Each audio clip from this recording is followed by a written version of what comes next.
दोस्तों, legal and legal में एक बार फिर से आपका स्वागत है। हाल ही में केंद्रीय वित्त मंत्री श्रीमती निर्मला सीतारमण द्वारा बजट पेश किया गया। दोस्तों, बजट पेश करते समय सभी लोगों के जो उसको देखते हैं सभी के अंदर एक उत्सुकता होती है। सब अपने अपने मतलब की बातों को जानना चाहते हैं। उनमें से कुछ बातें पसंद आती हैं, कुछ बातें अच्छी नहीं लगती, लेकिन कुछ बातें ऐसी हो जाती हैं जो सुन ली जाती हैं, लेकिन उसके बारे में बाद में विचार होता है, बाद में मंथन किया जाता है आम लोगों के द्वारा या राजनीतिक हलकों के द्वारा।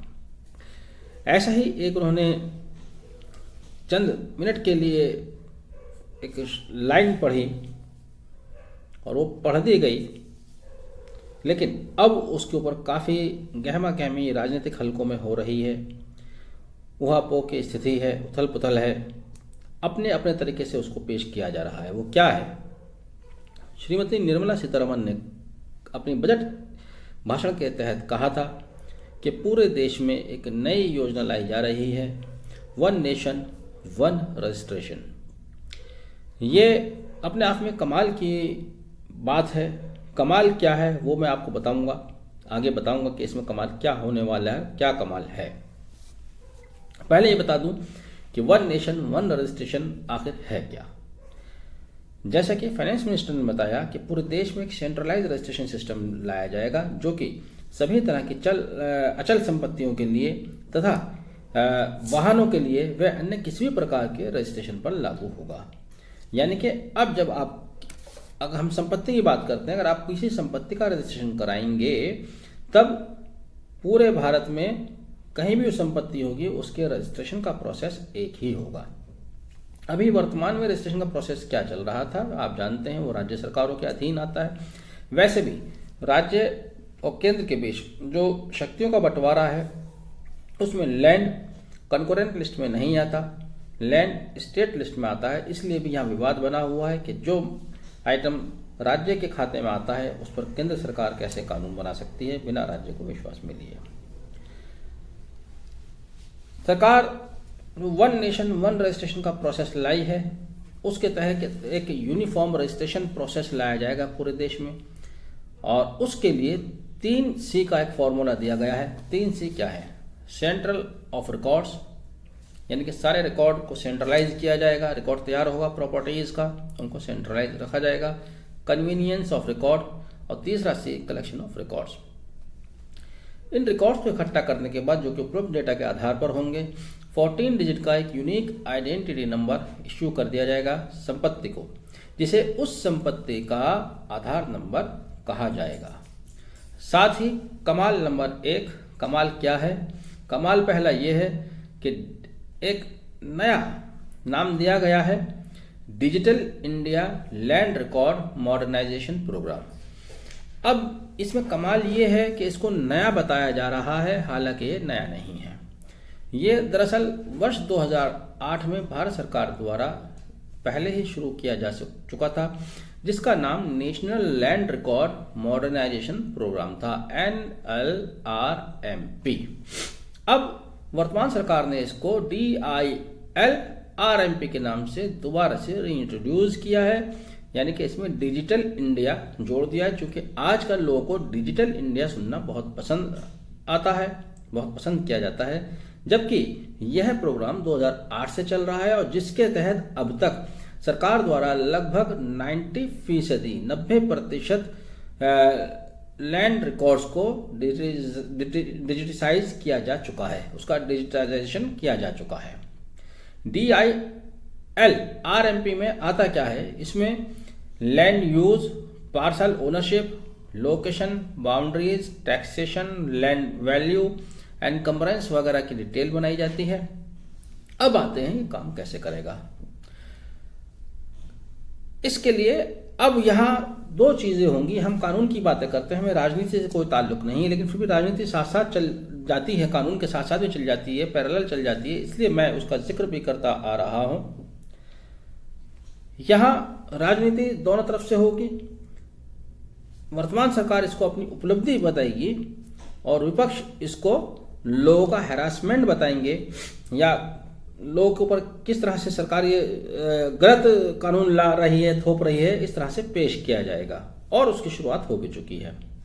M. स्टालिन ने कहा है कि हम पूरे देश में सभी विपक्षी पार्टियां बैठेंगे और एक राय से हम इस कानून के विरुद्ध एजिटेशन शुरू करेंगे। इसका पूरा पूरा विरोध किया जाएगा, क्योंकि ये कानून उनके हितों को रक्षा नहीं दे रहा है, भारत का जो फेडरल सिस्टम है उसके अगेंस्ट है, एम स्टालिन ने कहा है। अब कमाल नंबर 2, विपक्ष इस कानून का विरोध करने जा रहा है, जबकि ये कानून वर्ष 2010 में उस समय की सरकार द्वारा पार्लियामेंट में पेश कर पास किया जा चुका था। वर्ष 2010 में लैंड टाइटल एक्ट के नाम से कानून पास हो चुका है। अब कमाल नंबर 3 देखिएगा, विपक्ष सरकार के ऊपर आरोप लगाएगी कि ये लोगों का शोषण कर रहे हैं और सरकार इसको अपनी उपलब्धि बताएगी, जबकि सरकार की इसमें कोई नई उपलब्धि नहीं है। सरकार ने पुराने कानून पे अपना लेबल लगाकर उसको पेश कर दिया है। जून 2010 में लैंड टाइटल अथॉरिटी एक्ट पास हो चुका है, मैंने आपको बता दिया। जून 2020 में आ जाइए, 10 साल बाद वर्तमान सरकार के दौर में जून 2020 में नीति आयोग ने एक model bill on conclusive land titling तैयार किया और उसको सभी राज्यों को भेजा। राज्यों से कहा कि आप इस पर अपनी राय दें। एक अवधि दी कि अगर आप इस अवधि तक राय नहीं देंगे तो इसको कानून मान लिया जाएगा।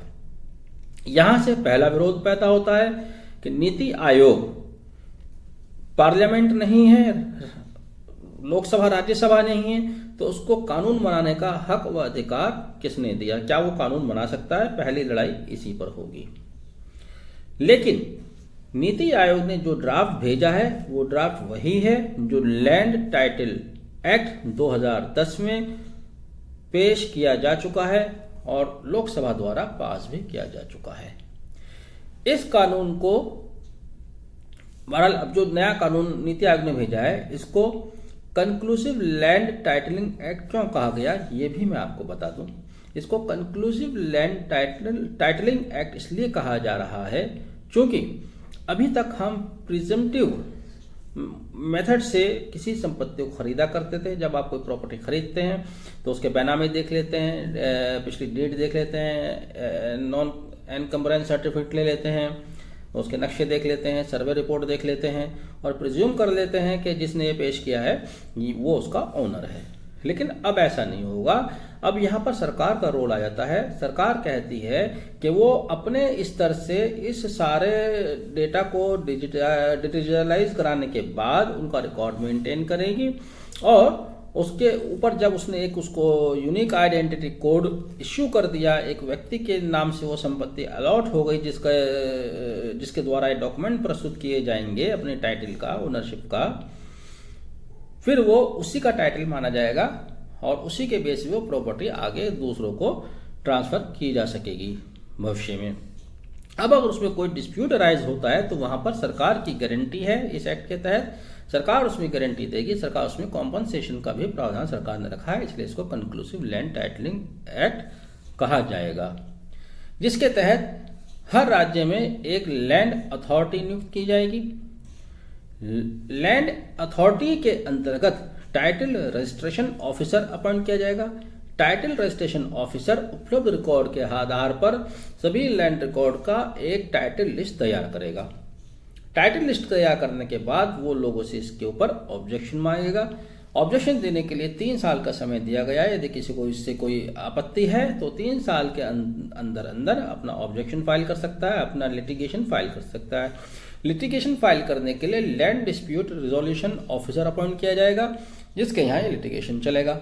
लैंड डिस्प्यूट रिजोल्यूशन ऑफिसर अगर सही पाता है तो मामले को टीआरओ को भेज देगा, वो इस पर यूनिक आइडेंटिटी नंबर जारी कर देगा, और अगर वो इसके सही नहीं पाता है तो अपना आदेश पारित करेगा।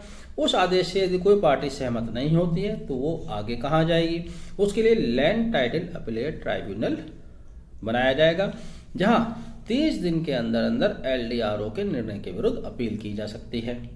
अब जो लोग इसको मुद्दा बना रहे हैं, खासतौर से विपक्षी पार्टी है या कोई और जो लोगों को डरा रहे हैं कि साहब इस नए कानून के आने के बाद land title appellate tribunal final authority होगा, उसके विरुद्ध कोई आदेश नहीं किया जाएगा, ये कहना सरासर गलत है।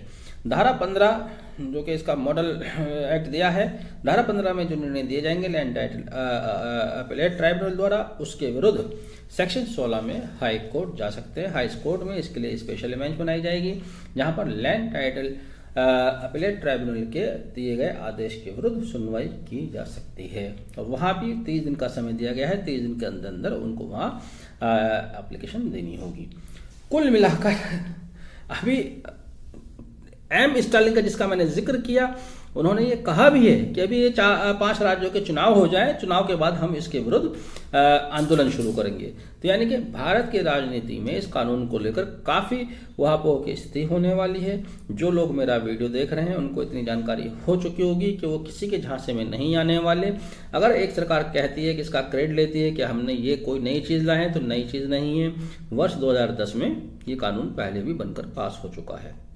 अगर विपक्ष ये कहता है कि सरकार लोग अधिकारों को छीन रही है या फेडरलिज्म को ख़त्म कर रही है, तब वहाँ भी आपके पास ये जवाब है कि ये कानून विपक्ष द्वारा ही, जो अब विपक्ष में है उन्हीं के द्वारा लाया गया था। लेकिन हाँ, एक मुझे माइनर सा फर्क जो दिखाई दे रहा है, जिसके ऊपर विवाद होना है, जिसके ऊपर असहमति सबसे ज़्यादा, वो ये है कि रजिस्ट्रेशन का जो प्रोसेस है वो सेंट्रलाइज हो जाएगा और रजिस्ट्रेशन की फीस जो राज्य को आती है वो अब सीधे केंद्र सरकार को जाया करेगी। यहाँ पर राज्य को आपत्ति है और होनी भी चाहिए, क्योंकि अगर देखा जाए तो राज्य की आमदनी का एक बड़ा हिस्सा उसको रजिस्ट्रेशन फीस से मिलती है। केवल संपत्ति रजिस्ट्रेशन से उत्तर प्रदेश की सरकार की अगर हम बात करें, 2019 में 14% कलेक्शन इनके रेवेन्यू का संपत्ति के रजिस्ट्रीकरण से प्राप्त हुआ था। तो ये राज्यों का जो कमाई का हिस्सा है वो इनके हाथ से निकल जाएगा। इस बात को लेकर उनका अगर कुछ विवाद है तो जायज़ है, लेकिन उसके लिए भी आगे इसमें क्या प्रावधान किए गए हैं या क्या सुधार किए जाएंगे वो भी आने बाकी। चूँकि नीति आयोग ने राज्यों द्वारा अपनी राय मांगी थी, काफ़ी समय बीतने के बाद भी केवल 14 राज्यों ने ही अपनी राय दी, सभी राज्यों ने अपनी राय नहीं दी। बहरहाल नया सिस्टम है, नया कानून है। नया कानून जब भी सरकार द्वारा लाया जाता है वो इसी उद्देश्य से लाया जाता है कि पुराने कानून में कोई सुधार आएगा। क्योंकि पुरानी व्यवस्था में हम देख रहे थे कि तो लिटिगेशन बहुत ज़्यादा बढ़ रहे थे, लोगों को परेशानियां बहुत ज़्यादा होती हैं, कई बार सही ओनर का पता नहीं चलता है। बहुत सी बार हम ये देख रहे हैं कि प्रॉपर्टीज़ के बेनामे नहीं होते हैं, जहाँ पर स्टैम्प की चोरी होती है, कहीं पावर ऑफ अटॉर्नी पर प्रॉपर्टी बेची जा रही है। सुप्रीम कोर्ट के कई आदेश हैं पावर ऑफ अटॉर्नी के खिलाफ, उसके बावजूद भी लोग पावर ऑफ अटॉर्नी के आधार पर संपत्तियों के बैनामे कर रहे हैं। इस नए कानून के आने के बाद इन सब चीज़ों पर लिटिगेशन में कमी आएगी, बेनामी संपत्तियों पर रोक लगेगी और काफ़ी हद तक एक ट्रांसपेरेंसी आने की उम्मीद है। हम ऐसा उम्मीद करते हैं। बहरहाल वीडियो को आखिर तक देखने के लिए बहुत बहुत शुक्रिया। Thank you. Have a nice day.